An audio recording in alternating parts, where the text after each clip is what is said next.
जी की।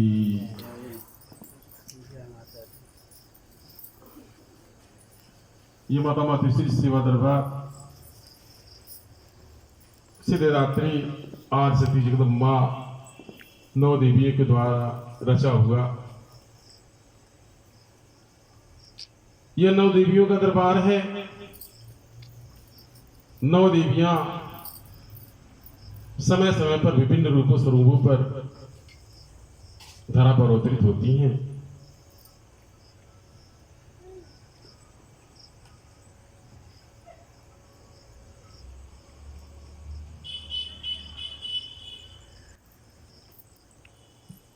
जिस प्रकार से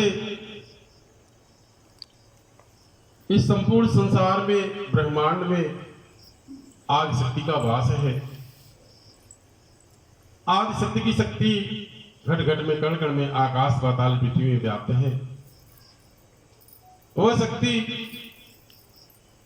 सजीव निर्जीव संपूर्ण जगत में व्याप्त है, जिसको आदि शक्ति कहा जाता है। जब उस आदि शक्ति की इच्छा हुई, आदि शक्ति ने अपने निर्गुण निराकार रूप से एक साकार रूप धारण किया, यानी जगत का निर्माण करने के लिए जगत जननी का रूप धारण किया, जिसको जगत जननी कहते हैं। जगदम्बा ने जगत का निर्माण किया, जिसलिए जगत जननी कहते हैं। और जगत निर्माण के उपरांत पंच तत्व में जगदम्बा विलीन हो गई, यानी आदि शक्ति की शक्ति ने पंच तत्व को जन्म दिया, जिसको जगत जननी का नाम पड़ा। पंच तत्व बन गया, उसमें जीवों की आवश्यकता पड़ी। उसी आदि शक्ति ने जगत जननी बन करके जगत का निर्माण किया और पंचतत्व बन गया। इसके उपरांत उस पंचतत्व ने यानी जगत जननी ने जगत माता पिता बन करके समस्त जीवों को जन्म दिया, और जिसके माध्यम से संपूर्ण ब्रह्मांड की रचना हुई। जीव जंतु पशु पक्षी किन्नर गंधर्व सर्प सब में उस आदि शक्ति का वास हो गया, निवास हो गया। पंचतत्व की शक्ति हवा में, जल में, अग्नि में, धरती में, आकाश में व्याप्त है, इसे कोई बाहर नहीं जा सकता। इस पंचतत्व के अंदर जगदम्बा की शक्ति व्याप्त है। इसके उपरांत किसी भी जीव में पंचतत्व की शक्ति व्याप्त है। इसीलिए कहा गया सृजन पाल गगन समीरा पंचरत्न यदम शरीरा, ये 5 तत्व से बना हुआ ये शरीर है। किसी भी जीव में जो कुछ हम आंखों से देख रहे हैं उसमें पंचतत्व विलीन है, और पंचतत्व की शक्ति व्याप्त है। जगत जननी जगत माता उस आदि शक्ति की शक्ति व्याप्त है। अब वह आदि शक्ति ने जगत जननी बनकर के जगत का निर्माण किया। उसी आदि शक्ति ने जगत माता पिता बनकर के यानी ब्रह्मांड की रचना की, सृष्टि की रचना की, और उसे वास ले लिया। जीवगार्थी इस मानव शरीर के अंदर पंचतत्व की शक्ति व्याप्त है। इसके उपरांत कौन सी ऐसी शक्ति है, शरीर से निकल जाने के बाद मानव मुर्दा हो जाता है, मर जाता है, सारे क्रियाकलाप खत्म हो जाते हैं, आवश्यकताएं समाप्त हो जाती हैं, उसको शीत घाम हानि लाभ किसी चीज का पता नहीं चलता। वो कौन सी ऐसी शक्ति? पंचतत्व सबके अंदर विराजमान, उस मुर्दे के अंदर ही पंचतत्व विराजमान। हर जो कुछ हम देख रहे उसके अंदर पंचतत्व विराजमान, किंतु शरीर के अंदर कौन सी ऐसी शक्ति, या उस पेड़ के अंदर कौन सी ऐसी शक्ति जिसके न रहने के नाते वह पेड़ सूख गया, या कोई शरीर निर्जीव हो गया, या कोई मनैया मर गया, इसकी मृत्यु हो गई। वही छठी शक्ति, छठी शक्ति, जिसको छठी शक्ति छठ माता के रूप से जाना जाता है। अब मरने वाला मर गया, चला गया, रोने वाला किसके लिए रोता है? पंचतत्व का शरीर वो जमीन पर पड़ा है, नरसाई है। कौन सी ऐसी शक्ति थी, सबके बीच में रह करके सबसे प्रेम करता था, आवश्यकताओं का ध्यान देता था, लाभान सुख दुख में संगी साथी था। अब कौन सी ऐसी शक्ति निकल गई तुरंत घर से बाहर निकाल दिया गया, आवश्यकता ही खत्म हो गया। पल भर की बात थी, अभी चल बोल रहा था, डोल रहा था, खा रहा था, पी रहा था, तत्काल उसकी छुट्टी हुई, सारी आवश्यकताएं खत्म हो गई, उसको बाहर निकाल दिया गया। मन ये किसके लिए रो रहा है? अगर उस शरीर के लिए रो रहा है तो शरीर तो वहीं पड़ा है, निर्जीव बेजान पड़ा है, उसके पास है, किंतु फिर भी रो रहा है।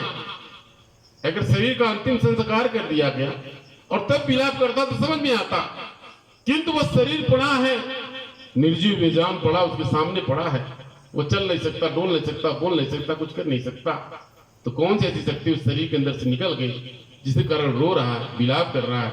तो वही छठी शक्ति, वही छठ माता की छठी शक्ति जो पंच तत्व को सक्रिय करती है, चलायमान है, जीवात्मा के रूप में, शक्ति के रूप में।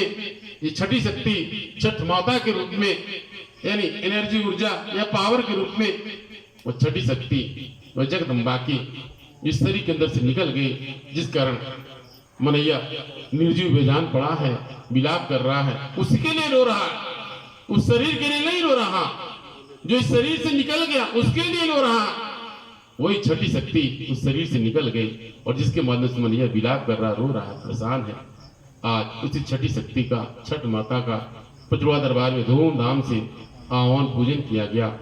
अभी महाआरती में छठ माता जगदम्बा की छठी शक्ति इस पचरुआ दरबार के धरा पर अवतरित हुई, दर्शन दी। अपनी इच्छाओं के अनुसार से जगदम्बा ने, महामाया ने स्वयं अपनी रचनाओं को रचा।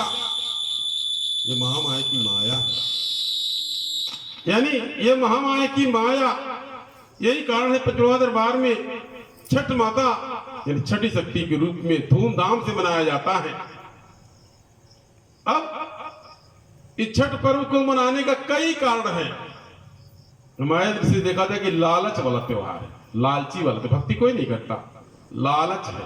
बिटिया ब्याह हो गया, घर बन गए, पुत्र नहीं है या फिर बालक नहीं है या फिर और कुछ हो, लालची का, लालच में, इस त्योहार को लालच में लोग किया करते हैं, भक्ति के लिए नहीं करते हैं।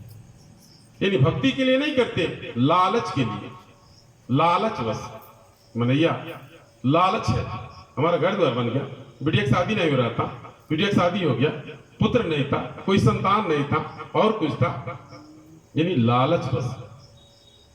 कोई भक्ति नहीं करता, स्वार्थ बस माता की पूजा करता, वासना करता, कठोर साधना करता, तमाम भ्रम भ्रांतियां, ऐसे कह ले ऐसी हो जाला, हाई कह दिले ऐसी हो जाला, हाई बिगड़ जाला, हाई ना करे के, हाउ ना करे के। यानी क्या नहीं करना चाहिए? जब जगदम्बा महामाया जगत की जननी जगदम्बा, अब क्या छुपा रहे, क्या दिखावा रहे? फल पकवान मिठाई, नया वस्त्र आभूषण, दिखावा करने से कोई आवश्यकता नहीं है। जगदम्बा महामाया तो हृदय से, मन से पूजने की आवश्यकता है, लालच करने की आवश्यकता नहीं है। कामी क्रोधी लालची इनसे भक्ति हो, तो भक्ति अलग मार्ग है, और किसी कामना की पूर्ति हो जाना, लालच हो जाना, इसका अलग विषय है। यानी आप भक्ति कर रहे हैं, अलग बात है, और किसी स्वार्थ को लेकर के कोई पूजा पर अनुष्ठान कर रहे हैं, उसका अलग बात है। तो देखा जाता है प्राय 99% देखा जाता है सब लोग लालच में पा करके, है मिल जा, हो मिल जा, ऐसी हो जा, वैसी हो जा, 5 दें 7 दें 9 दें, हम व्रत रह जाए तो ऐसे हो जाएगा, वैसे हो जाएगा।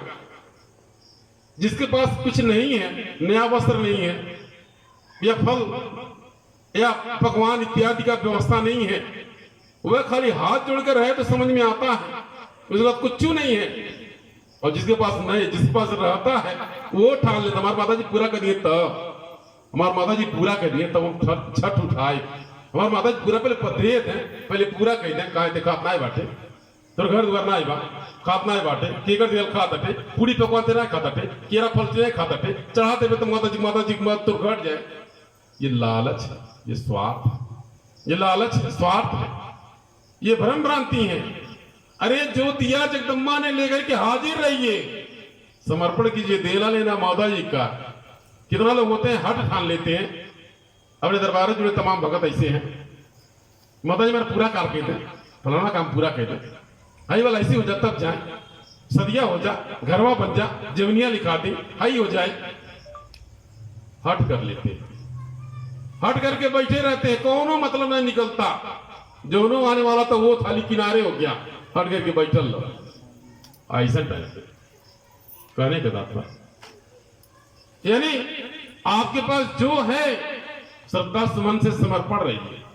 किसी भी देवी देवता, किसी भी पूजा पाठ अनुष्ठान में आप समर्पण रखें मन में किसी प्रकार, किंतु परंतु लेकिन शायद न रखें।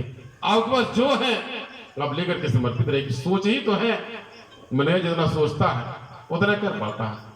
जितना छोटा सोच होता है, जितना बड़ा सोच होता है, उस सोचे के अनुसार से कर पाता। अपने सोच को बड़ा बनाइए, कुछ अच्छा सोचिए, आपके जीवन में अच्छा होगा। आप जितना छोटा बड़ा सोचेंगे, जितना बड़ा सोच रहेगा उतना होगा, उससे बड़ा नहीं होगा। इसलिए अगर आपका सोच अच्छा रहेगा, अच्छा होगा। अगर नहीं अच्छा रहेगा, अच्छा नहीं होगा। ये ज्ञान ध्यान का विषय सबके समझ से परे है। यानी आप किस कारण से भक्ति कर रहे हैं, पूजा पाठ कर रहे हैं, आपका विषय है। किंतु भक्ति निस्वार्थ होता है, किसी का देना न देना भगवान भगवती जगदम्बा की मर्जी, मारना बचाना जगदम्बा महामाया की मर्जी। इसलिए आप कोई व्रत उपवास रखें, निस्वार्थ करें, स्वार्थ न पालें, स्वार्थ न रहे। जो बन पड़ता है आप उसको करें, उसे कम नहीं होगा, घटेगा नहीं, कम नहीं होगा। यानी पूजा पाठ दान अनुष्ठान करने से कुछ घटेगा नहीं, कम नहीं होगा। आपके अंदर भाव भव्यता जगेगा। इसलिए जो कुछ पान फूल है उसको लेकर के हाजिर रहे। एक बच्चा छठ माता या कोई देवी देवता नया और पुराना वस्त्र नहीं पहचानते।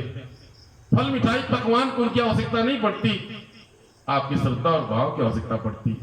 अपने मन से भ्रम निकाल दे, मेरे पास नया वस्त्र नहीं है, जब ढेर सारे फल या हमारे पास उतना व्यवस्था नहीं है। माता ने हाथ तो दिया है आपको, हाथ जोड़ने के लिए, समर्पण करने के लिए, सर दिया है समर्पण करने के लिए, माथा पटकने के लिए। उससे बड़ा कोई पूजा नहीं है। आदमी करोड़ों का पूजा पाठ करे, हाथ न जोड़े, माथा न पटके, सब बेकार है। इसलिए सबसे बड़ा पूजा तो वही है। आपने माथा टेक दिया, हाथ जोड़ लिया, उससे बड़ा कुछ है नहीं है। इसलिए किसी कहानी सुनने के चक्कर में नहीं रहे। आपके मन में जो है, जो हृदय में भाव में जो कुछ भी है, आप उस भाव से जगदम्बा की आराधना में प्रार्थना करें, जिसे क्या कृपा होगा, कल्याण होगा, सुख समृद्धि आएगा। ये कठोर साधना एक तपस्या है। माताएं बहनें तपस्या करती हैं अपने कुटुंब परिवार के लिए, बच्चों के लिए, पति के लिए, घर बार के लिए। एक तपस्या है। माताओं के अंदर इतनी सहनशक्ति होती है, कभी तीज, कभी करवा चौथ, कभी ज्योतिया, कभी अन्य त्योहार व्रत उपवास रह करके अपने परिवार की सुरक्षा चाहती है, कल्याण चाहती है। उसी प्रकार से जगदम्बा भी उसको माता कहते हैं, आदि शक्ति माता कहते हैं। वो भी अपने बच्चों का सुरक्षा चाहती है, वो भी अपने बच्चों का कल्याण चाहती हैं। किंतु धर्म के मार्ग पर चलने से, धर्म के मार्ग पर चलने से जगदम्बा कल्याण करती हैं। जगदम्बा भक्ति मुक्ति मोक्ष का मार्ग बताती हैं। इसलिए आप धर्म के मार्ग को अपनाएं। धर्म का मार्ग देखने में स्लो जरूर होगा, किंतु इसके उपरांत आप अगर विचार करेंगे, वही रास्ता आपको अंतिम उस लक्ष्य तक पहुंचाएगा। अध्यात्म का ही मार्ग एक ऐसा मार्ग है जिस मार्ग से चलने पर मनुष्य को सुख, शांति, संतोष, इसके तत्पश्चात भक्ति मुक्ति मोक्ष और आवागमन से छुटकारा प्राप्त हो सकता है। इसलिए आप विलंब न करें, इस भक्ति के मार्ग को अपना लें, भक्ति के मार्ग पर चले, भक्ति के पथ पर चले। इसके तत्पश्चात आप मन कर्म वचन से लगे, जिसके माध्यम से आप अध्याय कृपा हो, आप गर्भ से शुद्धि आए, आपका कल्याण तैयार हो। हमें याद आया इसके पूर्व, जब आज के 25-30 वर्ष के पूर्व जब छठी माता का सर्वप्रथम आगमन हुआ, तो जगदम्बा का व्रत रहने के लिए आदेश हुआ कि छठ व्रत रहना है। दरबार का परिवार सीधा साधा, दरबार की अम्मा सीधा साधा, इनका उनका सुन सुना के नया कपड़ा चाहिए, इतना व्यवस्था चाहिए, ऐसे हाथ जोड़ के कहा। दरबार की अम्मा ने कहा हमारे उतना व्यवस्था ना आएगा, उतना हमने ना कह पाए। सर्वप्रथम जगदम्बा ने इस बात का आश्वासन दिया, नया कपड़ा से और ढेर के फल पकवान से पूजा पाठ नहीं होता, भाव से होता है। जब सर्वप्रथम पहली बार पूजा हुआ, एक नारियल चुनरी कपूर छोटा जिस प्रकार से भगत आते हैं, दर्शन करते हैं, जो चढ़ाते हैं उसी का आदेश हुआ। नारियल चुन्नी कपूर बत्ती लेकर के सब लोग घाट पर गए। तो गुरु गोरक्षनाथ मंदिर पे सब लोग जाते थे, घाट पर गए, पूजा पाठ जो भी बंद पड़ा, छोटे दिया जलाने का आदेश था, छोटे दिया सुबह शाम जल गया। दोनों तरफ घाट पर गए और उसी से माता ने स्वीकार किया। कोई फल मिठाई पकवान कुछ नहीं आवश्यकता। इसके पूर्व जब घाट से ये लालच, भक्त के मन में लालच, उस प्रकार दरबार की अम्मा का एक कोई और संतान था, तबीयत खराब हुआ, लोगों ने छठ मान दिया। सब लोग सुनते छठ माता को मान दे, पूरा बाजा गाजा के साथ छठ मान जा तो माता जो कर रक्षा करेंगे, कल्याण करेंगे। मनोती मना गया। जिस प्रकार छठ व्रत लोग मनोती मानते हैं, मन्नत मानते हैं, लालच बस मानते हैं और कोई उनकी पूजा उपासना करता है। उसी प्रकार से दरबार की अम्मा ने भी मनोती मान लिया कि हमारे बेटवा जी जाए, लेगा जी जाए, एक तो बस हम बाजा गाजा से ताकि घाट पर जाए। मुझे उससे छुट्टी हो गया, मृत्यु हो गया। तो यह बतिया आया दरबार के अम्मा में छठ मल्ले डाली है, कमर लड़का मर गए, ये मारे मतलब कैसे करी। जगदम्बा ने मार्गदर्शन यह कही कुछ नहीं, क्योंकि समय क्यों आ गया, कोई रुक थोड़ा पाएगा। और पूजा पाठ बिल्कुल एक सहल अनाई, तमाम लोगों को यहाँ तक सहता नहीं है। सहल अनाई, छठ अनाई सहला, क्यों करवा चौथ में कोई जूतियां नहीं सहला, क्यों बाजार बोलना सहला, क्यों कहीं और नहीं सहल अनाई। ये प्रकार से इस भ्रम भ्रांति को जगदम्बा ने दूर किया। पूजा पाठ में सहने बसाने कोई बात नहीं है, आप जो श्रद्धा भाव से करें। ये छठ व्रत शुभारंभ हुआ। धीरे धीरे धीरे धीरे भैया जी का परिवार जुड़ा। जो मेरा आगमन होता भैया जी के यहाँ चैत नवरात्रि वाला था, जो छठवीं पड़ा उसमें कटिया दौरी का समय पड़ जाता, खेती में काम काज आ जाता। उसके बाद छठ व्रत रहने के लिए आदेश हुआ कि सबको छठ व्रत रहना है। भैया जी के परिवार में, भैया जी परिवार में व्यापार श्रद्धा, पूरा परिवार छठ व्रत रह गया। छठवीं चैत नवरात्र का छठवीं। ये तो बच्चा यह भी आदेश था, जिसको नहीं रह मिलेगा वो पानी वगैरह पी लेगा। जब दिन भर सब लोग रह गए, हम लोग तो रह गए, हम लोग को कोई दिक्कत नहीं है। छठ व्रत का शुभारंभ हुआ। धीरे धीरे बलगुरुनाथ मंदिर में सब लोग जाते थे। इसके ऊपर आगमन हुआ। जब जगदम्बा ने वास लिया, थोड़ा सा मंदिर, तब मंदिर नहीं बना था। 2003 के बाद में, 2004 में तब मंदिर नहीं था, मात्र मंदिर का भाव था। आदेश हुआ छोटा सा छठपोखरा उस मंदिर के सामने, जो प्राचीन मंदिर माता माधवी सेवा दरबार का प्राचीन मंदिर, वहां बनाने के लिए आदेश हुआ। एक छोटा सा सरोवर खोदा गया। राशि माता दरबार के अम्मा दरबार के परिवार ने पूजा पाठ किया। अब वही से इसका प्रारूप बदलता गया, प्रारूप बदलता गया। दिन प्रतिदिन भगत जुड़ते गए, भक्तों का कल्याण होता गया, भक्तों का भीड़ होने लगा। इसके पश्चात दादाजी की बाउंड्री में तब छठ पोखरा बनाया गया। जब छठ पोखरा बन गया, तमाम गांव में अलग प्रकार की भ्रम भ्रांति आ गया कि छठ घाट तो बदलाता नहीं है, तो दोबारा जमीन कब्जा हो गया। ये जमीन कब्जा हो गया, छठ घाट को बदलावा न करता है। जहां एक बार रख दे देता वही बार बार रख देता है। कहीं कुछ नहीं हुआ। जगदम्बा की कृपा, हमको लगता है उसी साल उस जमीन जिस दिन छठ पूजा था, प्रातः काल उस दादाजी के बाउंड्री से उस जमीन को, सत्संग भवन की जमीन को देखा गया कि बहुत बढ़िया, ठीक है। और जो जगदम्बा की कृपा हो गई, अब सत्संग भवन पर छठ घाट बनने लगा। कई तरीके से आप अगर भगत पुराने तो आपको जानकारी होगा। एक बार एक मंडप को ही घेर कर में जल भर दिया गया। एक पश्चात हमारे तमाम भक्तों ने रख दिया। धीरे धीरे धीरे धीरे उसका प्रारूप बदलता गया। आज सिद्धिदात्री आसक्ति मां पचरौली 9 देवी के दरबार में आज मेला लगने लगा। तमाम वेदी यानी एक आयोजक मंडल की तरह यहाँ आयोजन करना पड़ता है। यानी 15 दिन के पूर्व से जब पूरा पोखरी की तैयारी, साफ सफाई, भक्तों के आगंतुक भक्तों के बैठने के लिए, एक प्रसाद भंडारे के प्रसाद के लिए, या जो भी तमाम प्रकार की व्यवस्था में लगे। व्यवस्था पूरा नहीं हुआ, व्यवस्था में सब लोग लगे हैं इस तरीके से। इसके पूर्व जब 2003 के पूर्व का आदेश हुआ कि लेना दरबार चलने के लिए, भैया जी का परिवार और दरबार का परिवार एक साथ ऑटो से सब लोग गए लेना दरबार में। तो वहां कोई नहीं जानता था। वो मंदिर के पीछे वहीं रह करके रात्रि विश्राम करके अब पूरे रात भर जागरण हुआ। प्रातः काल और संध्या काल लेना मंदिर के पीछे अर्घ दिया गया, पूजा पाठ अनुष्ठान हुआ। और फिर वहां से आए। आज वही दिन याद आता है कि एक बार लेना दरबार में जाया गया, वहां व्रत उपवास अनुष्ठान किया गया। आज तमाम दूर दराज से भगत चलकर इस दरबार में आते हैं, पचरवाली माता दरबार में आते हैं। आज असंख्य भगत आते हैं, कितने को जगह ही कम पड़ जाता है, कितना अपना नाम लिख लेके जा रहे हैं, कितने को अलग से नया वेदी बनाने का ध्यान है। ये प्रकार से आज तमाम भक्तों का कल्याण है। कल्याण क्यों ना हो, ये सिद्धिदात्री आसक्ति मां पचरवाली 9 देवियों का दरबार, पहले से कल्याण का दरबार, और दूसरे छठ माता आ गई, यानी छठ माता, यानी 9 देवी माता पचरवाली पहले सबका कल्याण करती हैं, झोलियों को भरती हैं, मनोकामनाओं को पूर्ण करती हैं, भक्ति मुक्ति मोक्ष प्रदान करती हैं। और उसी प्लस पॉइंट हो गया कि छठ माता भी इसमें शामिल हाल हो गई, तो कामना तो पूर्ण होना ही है। आज देखा तमाम बेटियों के जगह हाथ पीले बड़ी दिक्कत था, हाथ पीले नहीं हो रहा था, विवाह संयोग नहीं बन रहा था, आज उनका विवाह संयोग होगा, विवाह संयोग बन गया धूमधाम से। अभी कलिए एक भक्त परिवार के निमंत्रण देके बड़ा धूमधाम से बड़े भाव से ऐसे तमाम भगत जन जिन बेटियों के यहाँ विवाह शादी को वादा था, जगदम्बा कृपा प्रदान कर रही है, क्योंकि ये छठ माता और 9 देवियों का दरबार है। छठ माता स्वयं आसन लेती हैं, स्वयं दरबार बनाती हैं, यहाँ पे आयोजक मंडल द्वारा प्रबंध किया जाता है।